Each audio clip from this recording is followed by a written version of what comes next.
Finally, we are at the end of our first chapter.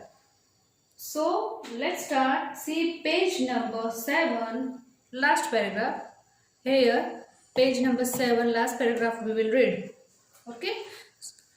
But these official records do not tell the complete truth because these records were written by official on that time.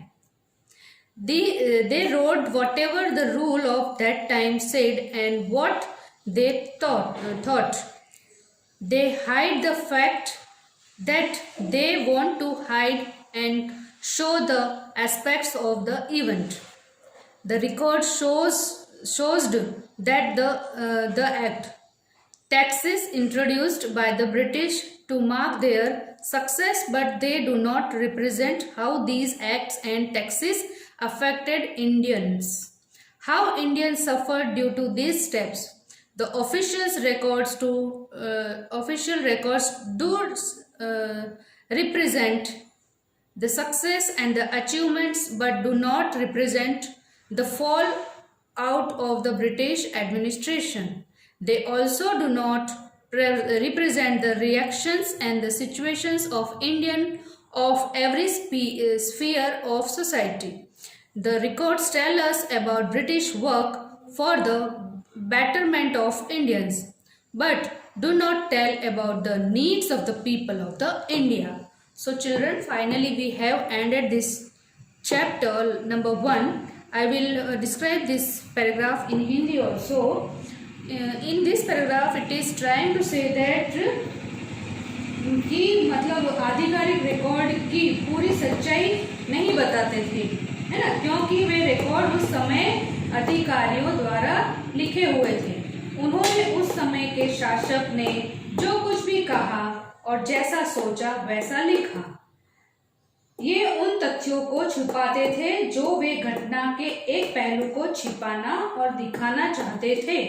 Means जो उन लोगों का जो अच्छाई होती थी वही पहलू दिखाते थे, नेगेटिव पॉइंट नहीं बताते थे। ठीक है। अभिलेखों ने अंग्रेजों के द्वारा उनकी सफलता के चिन्हित करने के लिए पेश किए गए तथ्य करों और वो करो मीन्स टैक्सेस, है ना, और दिखाया, लेकिन वे नहीं ये दर्शाते थे कि इन कार्यों को भारतीयों ने कैसे प्रभावित किया। इन कदमों के कारण भारतीयों को कैसे नुकसान उठाना पड़ा। आधिकारिक रिकॉर्ड सफलता और उपलब्धियों का प्रतिनिधित्व करते थे, लेकिन ब्रिटिश प्रशासक ने पतन बहिष्कार का प्रतिनिधित्व करने नहीं दिया। वे समाज के हर क्षेत्र के भारतीयों की प्रतिक्रियाओं और स्थितियों का प्रतिनिधित्व नहीं करते थे। रिकॉर्ड हमें भारतीयों की भलाई के लिए ब्रिटिश काम के बारे में बताते थे, लेकिन भारत के लोगों की जरूरतों के बारे में नहीं बताते थे। Okay, so children, we have ended our first history's first lesson. The lesson name was how, when and where, यानी कि ये लेसन में आपने सब चीज़ें पढ़ी। हिस्ट्री में कौन सी चीज़ें कब कहाँ कैसे हुई और उनके सारा डिटेल में आपने पढ़ा। हमने ये फर्स्ट लेसन ख़त्म कर दिया है। हम नेक्स्ट क्लास में ज्योग्राफी की क्लास में मिलेंगे।